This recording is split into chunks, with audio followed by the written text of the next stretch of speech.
आरज़ू है आप पर, अपने को अब अर्पण करें। आरज़ू है आप पर, अपने को अब अर्पण करें। आपके कदमों पे चलकर नाम हम रोशन करें। आरज़ू है आप पर।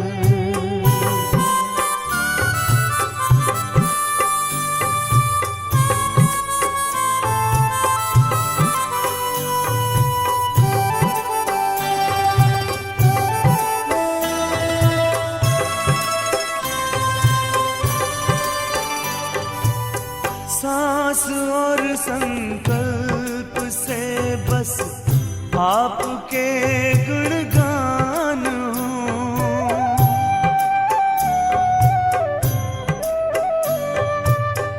स्वप्न में भी तन का कोई भान ना अभिमान हो, भान ना अभिमान हो।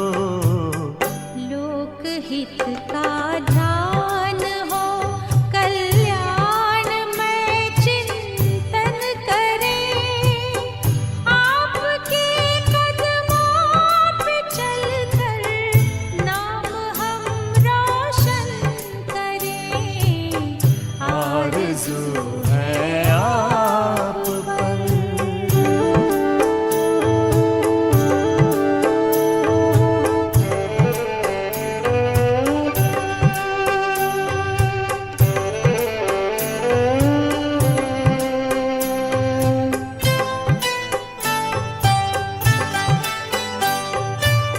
हम करें निष्काम सेवा, आपके होकर रहें।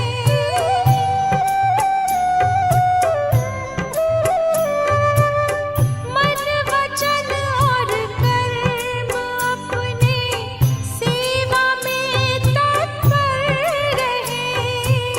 सेवा में तत्पर रहें। दिल के दर्पण से सभी नित आपका दर्शन करें। आपके कदमों पे चलकर नाम हम रोशन करें। आरज़ू है आप पर।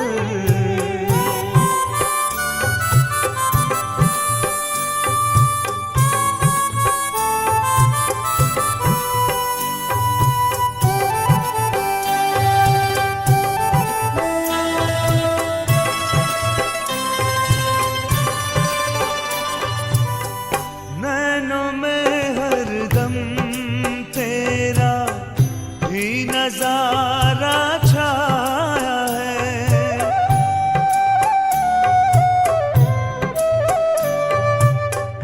एक तू ही तो है बाबा, सदा ही मन को भाया है, सदा ही मन को भाया है। दिव्य दुनिया दे दिखाई, दैवी गुण धारण करें। आपके कदमों पे चलकर नाम हम रोशन करें। आरज़ू है आप पर, अपने को अब अर्पण। ओम शांति। ज्ञान सागर परम शिक्षक शिव बाबा हम बच्चों को रूहानी पढ़ाई पढ़ाते हैं, जिसके 4 मुख्य सब्जेक्ट हैं ज्ञान, योग, धारणा और सेवा। जिस स्कूल में पढ़ाई के साथ साथ हॉबी क्लासेस भी होती हैं। पढ़ाई तो पढ़नी पड़ती है, लेकिन हॉबी अच्छी लगती है। वैसे ही इस पढ़ाई में भी बाबा हमारी हॉबी क्या होनी चाहिए, किस चीज़ में दिलचस्पी होनी चाहिए। क्या करने से आत्मा को आनंद की अनुभूति होती है, क्या करने के बाद अतीन्द्रिय सुख का अनुभव होता है, वही हमारी हॉबी है। और ये हम जानते हैं कि जब जब हम बाबा को याद करते हैं, देह के संबंधों को भूलते हैं, आत्मिक स्थिति में टिकते हैं और आत्माओं की सेवा करते हैं, तो हमारे दिल को बहुत अच्छा लगता है।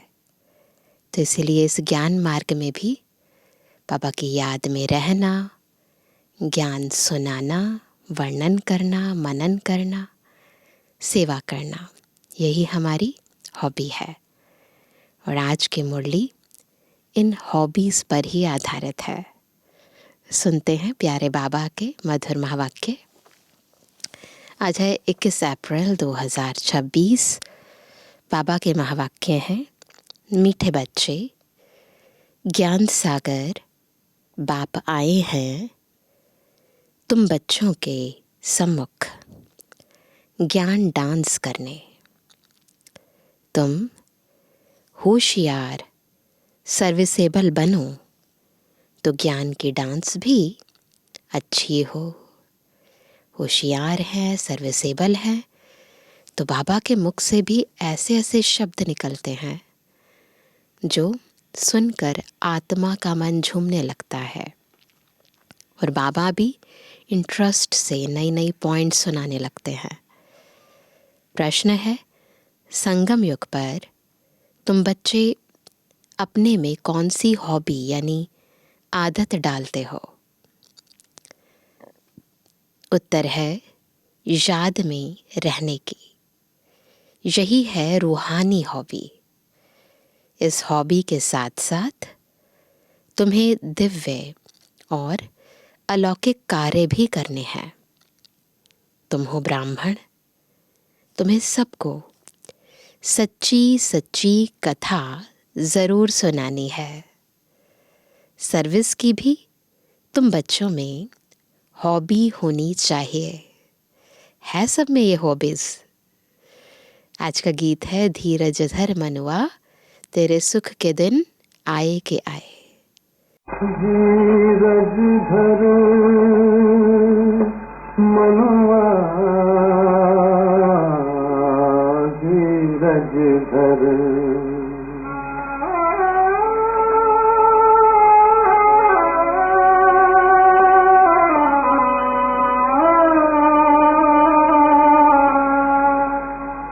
धीरज धर मनुआ, धीरज धर, तेरे सुख के भरे दिन आएंगे। धीरज धर मनुआ, धीरज धर, तेरे सुख के भरे दिन आएंगे। तकदीर का सूरज चमकेगा, गम के बादल हट जाएंगे। धीरज धर मनुआ, धीरज धर।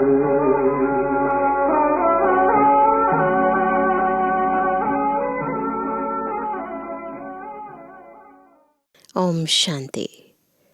जैसे कोई हॉस्पिटल में बीमार होते हैं तो पेशेंट दुख से छूटने की आश रखते हैं।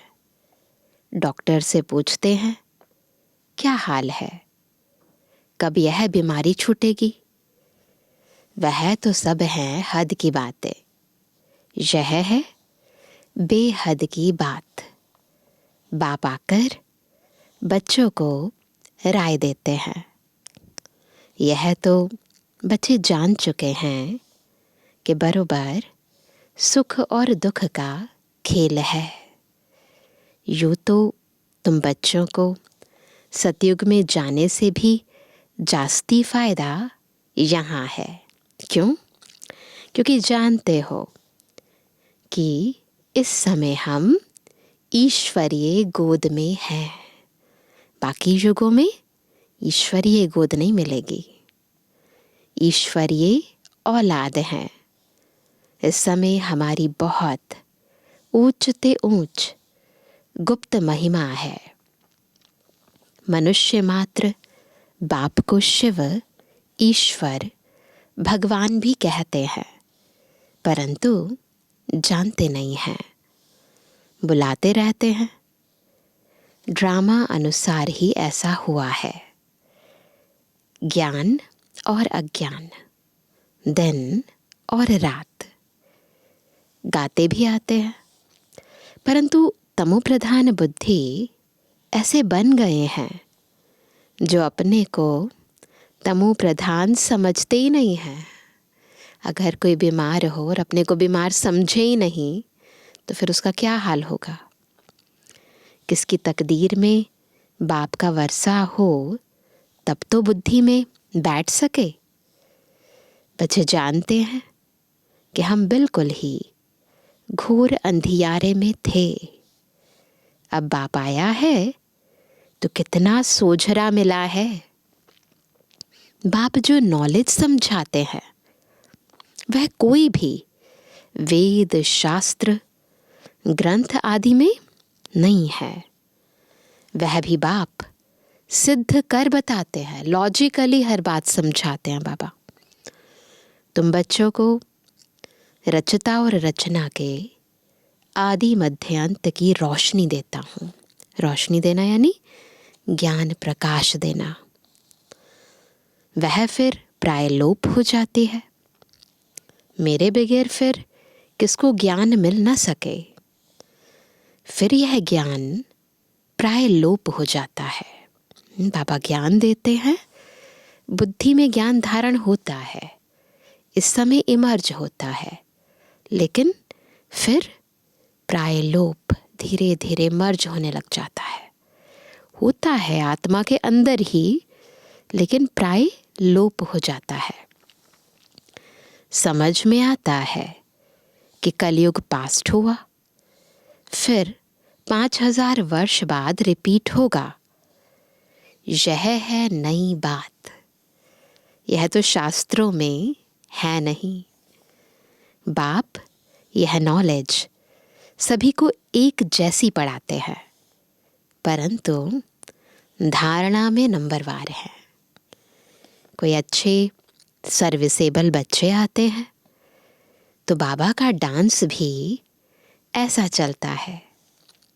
डांसिंग गर्ल के आगे देखने वाले बहुत शौकीन होते हैं तो वह भी खुशी से बहुत अच्छा डांस करती है ना। कोई एडमायर करने वाला हो तो जो भी आर्टिस्ट है वो अपनी आर्ट और भी अच्छी तरह फिर दिखाता है, best of the best perform करता है। थोड़े बैठे होंगे तो कॉमन रीति से थोड़ा डांस करेगी। वाह वाह करने वाले बहुत होंगे तो उनका भी उल्लास बढ़ेगा। तो यहाँ भी ऐसे हैं। मुरली सब बच्चे सुनते हैं, लेकिन सम्मुख सुनने की बात और है ना। जिन्होंने भी साकार बाबा के सम्मुख मुरली सुनी होगी उसकी तो बात ही कुछ और होगी। अव्यक्त बाप दादा के भी जब सम्मुख मुरली सुनते हैं तो बात कुछ और होती है ना। यह भी दिखाते हैं कि श्री कृष्ण डांस करता था। डांस कोई वह नहीं जो दुनिया में डांस करते हैं, वो नहीं, वास्तव में है ज्ञान की डांस। शिव बाबा खुद बताते हैं कि मैं ज्ञान की डांस करने आता हूँ। आत्मा भ्रुकुटी में बैठती है, मुख द्वारा ज्ञान उच्चारित करती है, तो ये भी जैसे मूवमेंट हुई ना, तो ये भी एक तरह से ज्ञान की डांस है। मैं ज्ञान का सागर हूँ, तो अच्छी अच्छी पॉइंट्स निकलती हैं। यह है ज्ञान की मुरली, काठ की मुरली नहीं है। पतित पावन बाप आकर सहज राजयोग सिखाएंगे या लकड़ी की मुरली बजाएंगे, सोचने की बात है ना। ज्ञान का सागर लकड़ी की मुरली थोड़ा ना बजाएंगे, ज्ञान की डांस करेंगे, ज्ञान की मुरली बजाएंगे। यह किसके ख्याल में नहीं होगा कि बाप आकर ऐसे राजयोग सिखाते हैं। अभी तुम जानते हो। बाकी कोई भी मनुष्य मात्र को यह बुद्धि में आ ना सके। आने वालों में भी नंबरवार पद पाते हैं। जैसे कल्प पहले किया है वैसे ही पुरुषार्थ करते रहते हैं। तुम जानते हो कि कल्प पहले मुआफिक बाप आते हैं। आकर बच्चों को सब राज खोलकर बताते हैं। कहते हैं कि मैं भी बंधन में बंधा हुआ हूँ। हर एक इस ड्रामा के बंधन में बंधा हुआ है। जो कुछ सतयुग में हुआ था वही फिर होगा। कितनी अनेक प्रकार की योनियां हैं। सतयुग में इतनी योनियां थोड़े ही होंगी। इतनी तरह के जीव जंतु हैं ना। सतयुग में सारे थोड़ी ना आएंगे। वहाँ तो थोड़ी वैरायटी होती है। फिर वृद्धि को पाते रहते हैं। जैसे धर्म भी बढ़ते जाते हैं ना। कोई भी फिल्म होती है, शुरू में थोड़े से एक्टर्स आते हैं स्टेज में, धीरे धीरे बढ़ते जाते हैं। सतयुग में तो थे नहीं। जो सतयुग में थे वह फिर सतयुग में ही देखेंगे। सतयुग में कोई भी छी गंध करने वाली चीज हो ना सके। उन देवी देवताओं को कहते ही हैं भगवान भगवती। और कोई खंड में कभी भी किसको गॉड गॉडेस कह नहीं सकते। वह देवताएं जरूर हेवन में राज्य करते थे। उनका देखो गायन कितना है। तुम बच्चों को अभी धीरज आ गया है। धीरज है ना। तुम जानते हो हमारा मर्तबा कितना ऊंच है, वह कम है। हम इतने मार्क्स से पास होंगे। हर एक अपने को समझ तो सकते हैं ना कि फलाना अच्छी सर्विस कर रहा है। हाँ, चलते चलते तूफान भी आ जाते हैं। बाप तो कहते हैं कि बच्चों को कोई भी ग्रहचारी तूफान आदि ना आए, है ना। बाबा थोड़ी ना चाहेंगे बच्चे परेशान हो। माया अच्छे अच्छे बच्चों को भी गिरा देती है। तो बाप धीरज देते रहते हैं। बाकी थोड़ा समय है। तुमको सर्विस भी करनी है। स्थापना हो गई फिर तो जाना ही है। इसमें 1 सेकंड भी आगे पीछे नहीं हो सकता। सब कुछ एक्यूरेट है। यह राज बच्चे ही समझ सकते हैं। हम ड्रामा के एक्टर्स हैं। इसमें हमारा मुख्य पार्ट है। हम सब हीरो हीरोइन पार्टधारी है ना। भारत पर ही हार और जीत का खेल बना हुआ है। भारत ही पावन था। कितनी पीस प्रॉस्पेरिटी थी। यह कल की ही बात है। कल हमने ही पार्ट बजाया था। याद आ रहा है आपको? कल ही तो पार्ट बजाया था। बेहद की दृष्टि से देखे ना तो ऐसे लगेगा कल, आज और कल। 5000 वर्ष का पाठ सारा नूंधा हुआ है। हम चक्र लगाकर आए हैं। अब फिर बाबा से योग लगाते हैं। इससे ही खाद निकलती है। बाप याद आएगा तो वर्षा भी ज़रूर याद आएगा। पहले पहले अल्फ को जानना है, पहले पहले अल्फ को जानना है। बाप कहते हैं तुम मेरे को जानने से मेरे द्वारा सब कुछ जान जाएंगे, है ना। है बिंदु, पर बिंदु को जान गए तो सिंधु का सारा ज्ञान समा जाएगा। ज्ञान तो बड़ा सहज है, 1 सेकंड का, फिर भी समझाते रहते हैं, पॉइंट्स देते रहते हैं। मुख्य पॉइंट है, बहुत सारी पॉइंट्स देते हैं, लेकिन सभी पॉइंट्स में जो मुख्य पॉइंट है वो क्या है, जो रोज देते हैं, मन मना भव, बाबा को याद करो। इसमें ही विघ्न पड़ते हैं। देह अभिमान आ जाने से फिर अनेक प्रकार के घुटके आ जाते हैं, फिर योग में रहने नहीं देते हैं। जैसे भक्ति मार्ग में श्री कृष्ण की याद में बैठते हैं तो बुद्धि कहाँ कहाँ भाग जाती है। भक्ति का अनुभव तो सबको है, इस जन्म की बात है, इस जन्म में भी सभी ने भक्ति तो की है ना। इस जन्म को जानने से कुछ न कुछ पास्ट जन्म को भी समझ सकते हैं। बच्चों को हॉबी हो गई है, बाप को याद करने की है सबको हॉबी। जितना याद करते हो उतना खुशी बढ़ती है। साथ साथ दिव्य अलौकिक कर्म भी करना है। तुम हो ब्राह्मण, तुम सत्य नारायण की कथा, अमर कथा सुनाते हो। मूल बात एक है जिसमें सब कुछ आ जाता है। याद से ही विकर्म विनाश होते हैं ना, याद ही मूल है। यह एक ही हॉबी रूहानी है। बाप समझाते हैं कि नॉलेज तो बड़ी सहज है।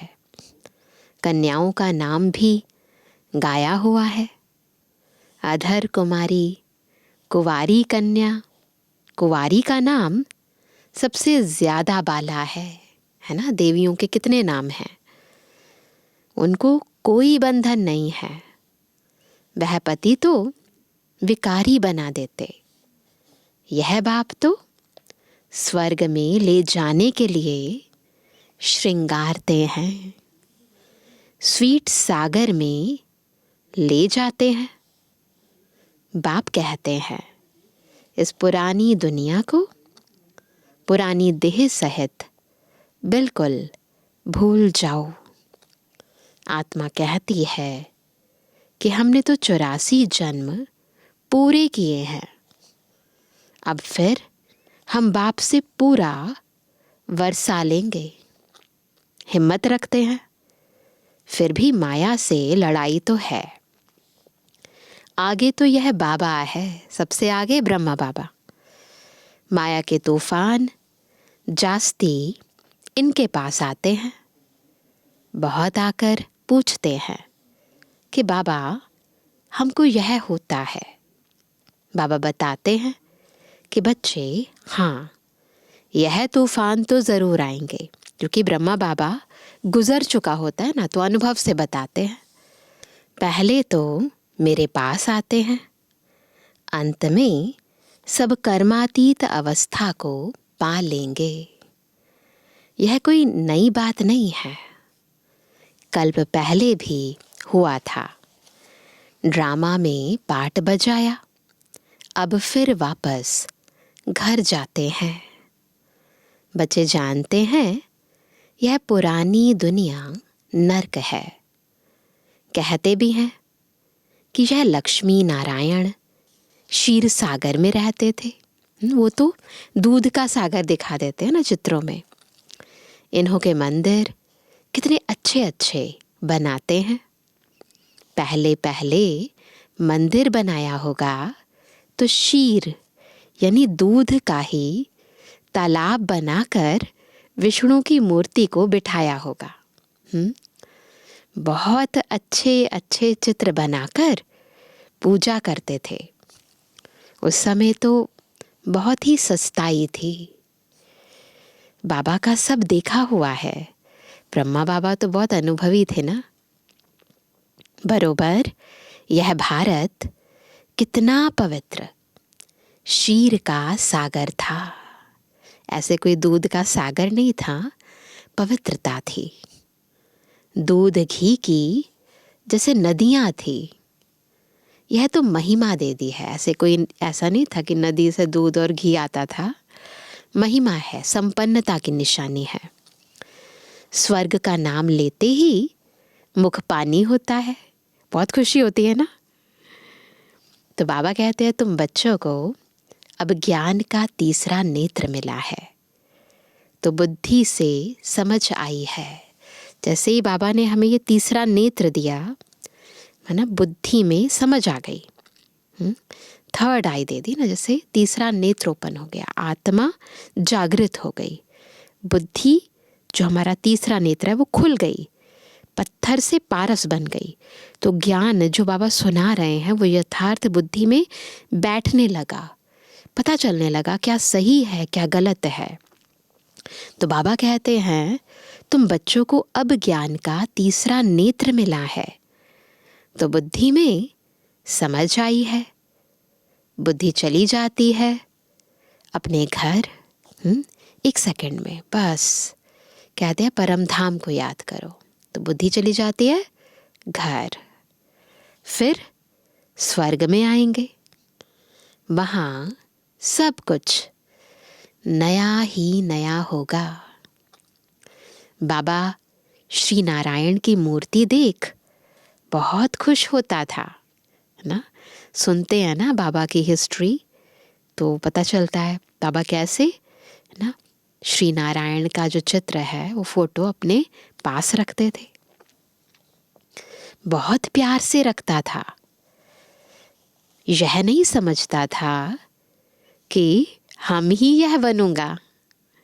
यह ज्ञान तो अब बाबा से मिला है ना। जब तक शिव बाबा ना आए तब तक हमें हमारे जन्मों का पता कैसे चले। जब तक त्रिकालदर्शी शिव बाबा हमें तीनों कालों का बोध ना कराए तब तक हम अपने यथार्थ रूप को, अपने आदि अनादि रूप को कैसे पहचान जाएं। तो वैसे ही ब्रह्मा बाबा को भी जब शिव बाबा आए तब जाकर बुद्धि का नेत्र खुला कि ये तो मैं अपनी ही पूजा कर रहा था, अपना ही तस्वीर देखकर खुश हो रहा था। तो बाबा कहते हैं ये नहीं समझता था कि हम ही यह बनूंगा। यह ज्ञान तो अब बाबा से मिला है।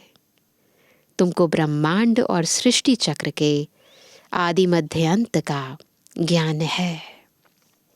जानते हो कि हम कैसे चक्र लगाएंगे। बाबा हमको राजयोग सिखला रहे हैं। तुम बच्चों को बहुत खुशी होनी चाहिए। बाकी थोड़ा समय है, शरीर को कुछ ना कुछ तो होता रहता है। अब यह तुम्हारा अंतिम जन्म है। अब तुम्हारे सुख के दिन आते हैं ड्रामा प्लान अनुसार। देखते हो कि विनाश सामने खड़ा है। तुमको तीसरा नेत्र मिला है, तो केवल वर्तमान को नहीं देखते, आने वाले भविष्य को भी देख लेते हैं ना। मूल वतन, सूक्ष्म वतन, स्थूल वतन को अच्छी रीति जानते हो। यह स्वदर्शन चक्र तुम्हारी बुद्धि में फिरता रहता है। खुशी होती है। इस समय हमको बेहद का बाप टीचर बन पढ़ाते हैं, परंतु नई बात होने कारण घड़ी घड़ी भूल जाते हैं, है ना। कभी भी अपने को आत्मा हमने समझा ही नहीं और फिर परम पिता परमात्मा को निराकार रूप से तो याद किया ही नहीं, तो सब बातें ही नहीं है। तो इसलिए बाबा कहते हैं, इसीलिए क्या होता है, भूल जाते हैं। नहीं तो बाबा कहने से ही खुशी का पारा चढ़ जाना चाहिए। राम तीरथ श्री कृष्ण का भक्त था। तो श्री कृष्ण के दर्शन के लिए कितना करते थे। उसको साक्षात्कार हुआ और खुशी हो गई। परंतु उससे क्या हुआ? चलो, साक्षात्कार हो गया, प्राप्ति क्या हुई? मिला तो कुछ भी नहीं। यहाँ तो तुम बच्चों को खुशी भी है, क्योंकि जानते हो कि 21 जन्म के लिए हम इतना ऊंच पद पाते हैं, है ना। 3 हिस्सा तो तुम सुखी रहते हो, है ना। ऐसा नहीं है द्वापर में बहुत दुखी हो जाते हैं। बाबा कहते हैं 3 हिस्सा तुम सुखी रहते हो। अगर आधा आधा हो तो फिर तो फायदा हुआ नहीं। इसीलिए बाबा कहते 3 हिस्सा। 1/3 ड्रामा में हमें सुख मिलता है। तुम 3 हिस्सा सुख में रहते हो। तुम्हारे जैसा सुख कोई देख ना सके। कितने भाग्यशाली हैं बाबा के बच्चे। तो बाबा कहते हैं तुम्हारे जैसा सुख दुनिया में कोई देख ना सके। है ना वंडरफुल बात। तुम्हारे लिए तो सुख अपार है। महान सुख में तो दुख का पता नहीं चलता। संगम पर तुम दोनों को जान सकते हो, है ना। बाबा कहते हैं अभी हमें सुख का भी पता है और दुख का भी पता है। सतयुग में दुख का पता नहीं होगा, है ना। अभी संगम पर हमें सतयुग में क्या सुख मिलने वाला है और कलयुग में हमने कौन से दुख देखे हैं, बहुत अच्छे से कंट्रास्ट पता है। बाकी जो कलयुग में है उन्हें जिस सुख का पता है वो तो क्षणभंगुर है और वो भी विनाशी है। जिस सुख में भी दुख छिपा है। लेकिन संगम युग पर हमें यथार्थ दोनों युगों का ज्ञान है। तो बाबा कहते हैं महान सुख में तो दुख का पता नहीं चलता है। संगम पर तुम दोनों को जान सकते हो कि अभी हम दुख से सुख में जा रहे हैं। मुंह है दिन तरफ और लात है रात तरफ। श्री कृष्ण का चित्र है ना। मुंह है स्वर्ग की तरफ, दिन की तरफ, और लात है रात यानी नर्क की तरफ। इस दुनिया को लात मारनी है, यानी इसको पीछे छोड़ना है, अर्थात बुद्धि से भूलना है। आत्मा जानती है कि अब वापस घर जाना है। बहुत पाठ बजाया, थक गई है ना आत्मा। ऐसे ऐसे अपने साथ बातें करनी होती हैं। अब जितना बाप को याद करेंगे उतना ही कट निकलेगी। जितना बाप की सर्विस पर रहे सामान बनाएंगे उतना ही बाप का शो करेंगे। बुद्धि में है कि अब घर जाना है सबकी बुद्धि में। क्या है? अब हम आत्माओं को अपने मूल वतन घर जाना है। ये दुनिया जाने वाली है, इसको भूल जाना है। तो घर को ही याद करना चाहिए। पुराना मकान गिरता रहता है। अब कहाँ नया मकान, कहाँ पुराना मकान। रात दिन का फर्क है। यह तो हूबहू विषय वैतरणी नदी है। विषय वैतरणी नदी है ना, गरुड़ पुराण में इसका वर्णन है। एक दो को मारते झगड़ते रहते हैं। बाकी भी बाबा आया है तो बहुत लड़ाई शुरू हो गई है। अगर स्त्री विकार नहीं देती तो कितना तंग करते हैं, कितना माथा मारते हैं। कल्प पहले भी अत्याचार हुए थे। वह अभी की बात गाई जाती है। जो गायन है ना कहानियों में, वो बातें अभी की हैं। देखते हो कि कितना पुकारती हैं। वही ड्रामा का पार्ट बज रहा है। यह बाप जाने और बच्चे जाने और न जाने कोई, है ना। ये सारी गहरी बातें हैं, गुप्त बातें हैं। आगे चल सबको समझने का है। गाते भी हैं पतित पावन, सर्व का सद्गति दाता बाप है। तुम कोई को भी समझा सकते हो कि भारत स्वर्ग और नर्क कैसे बनता है। आओ तो हम तुम्हें सारे वर्ल्ड की हिस्ट्री ज्योग्राफी समझाएं। यह बेहद की हिस्ट्री ज्योग्राफी ईश्वर ही जाने और ईश्वर के तुम बच्चे जानो, और कोई नहीं जान सकता। पवित्रता सुख शांति की कैसे स्थापना होती है, इस हिस्ट्री ज्योग्राफी को जानने से तुम सब कुछ जान जाएंगे।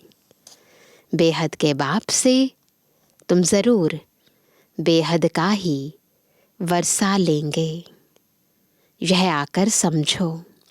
टॉपिक बहुत है।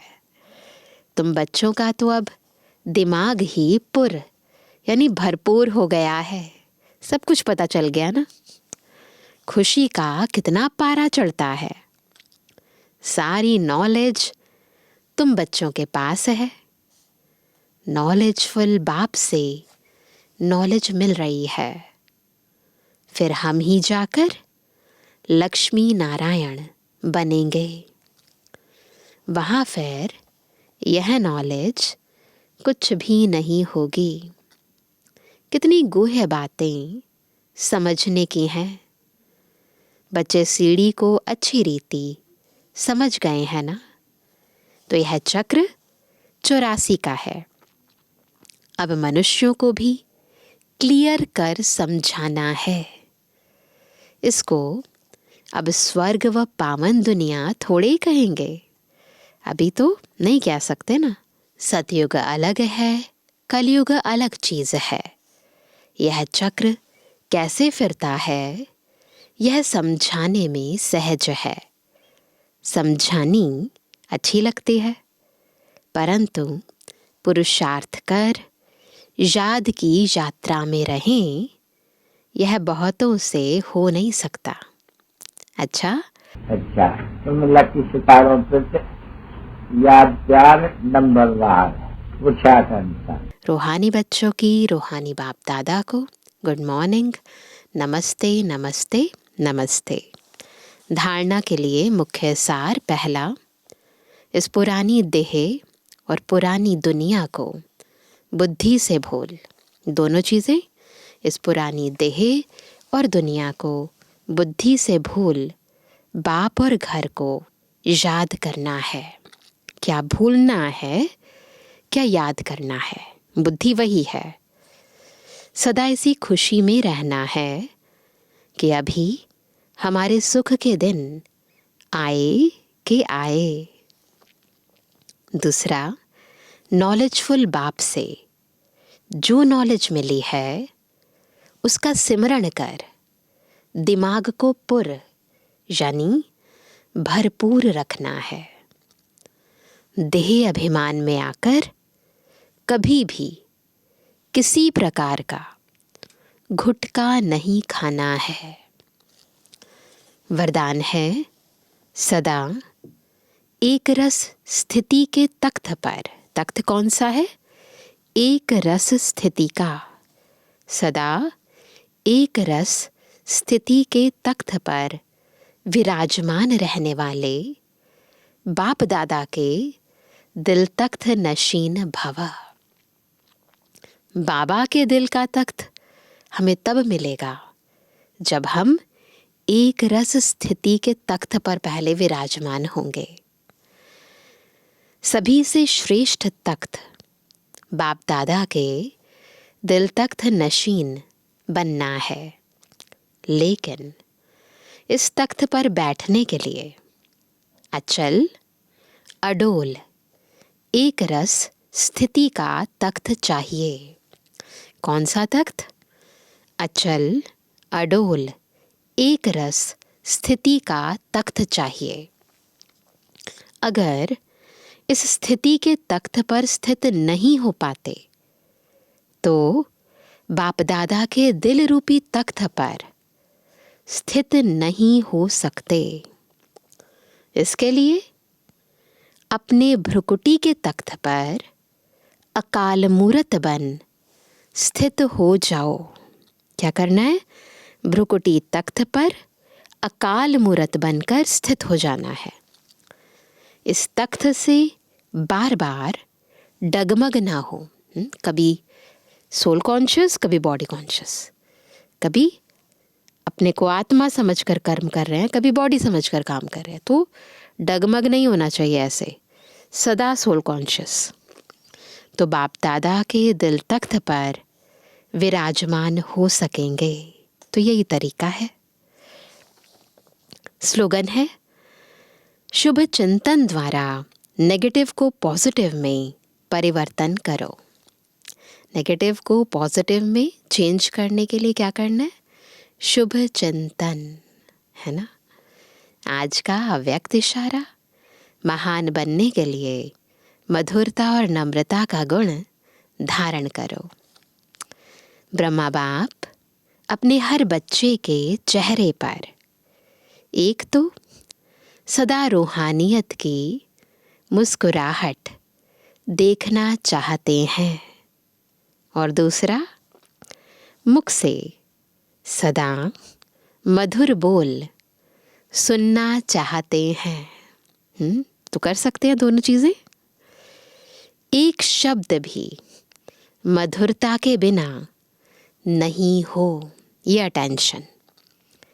चेहरे पर रूहानियत हो, मुख में मधुरता हो और मन बुद्धि में सदा शुभ भावना, रहम दिल की भावना, दातापन की भावना हो।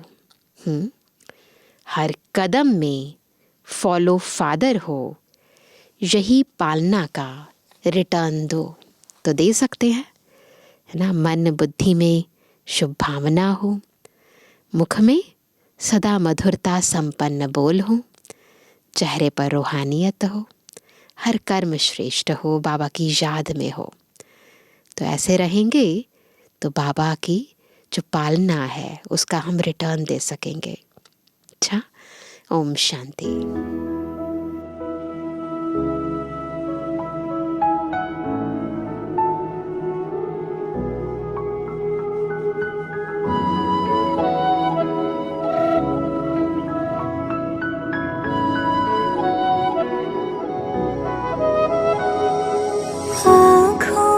सामने हो ना हो, मेरे दिल के बाबा पास हो, मेरे संग संग रहते सदा, देते ये एहसास हो।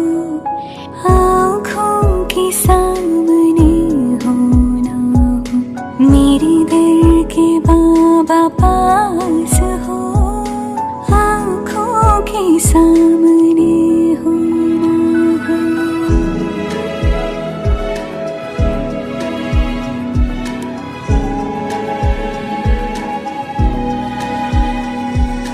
युग युग के बिछड़े मिले, जैसे हमरा थे जुदा, हर कल्प में हम मिलते रहे, जन्मों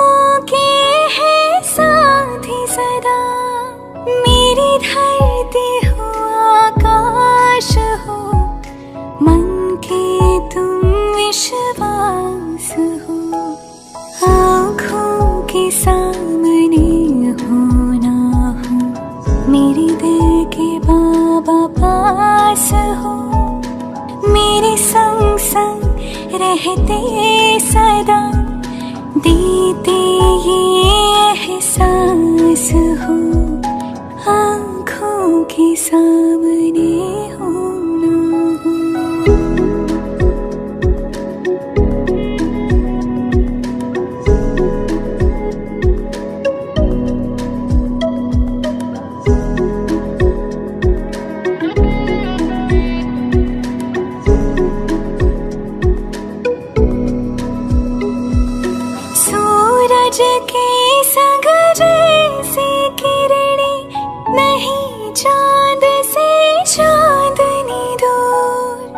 शिव शक्ति का ऐसा मिलन, तुम बिन मेरा नहीं वजूद। मधुबन क्यों ना बने मन मेरा, भगवान का जिसमें वास हो। आँखों के सामने हो ना हो, मेरे दिल के बाबा पास हो। मेरे संग संग रहते सदा, देते ये एहसास हो। आँखों के सामने हो ना हो।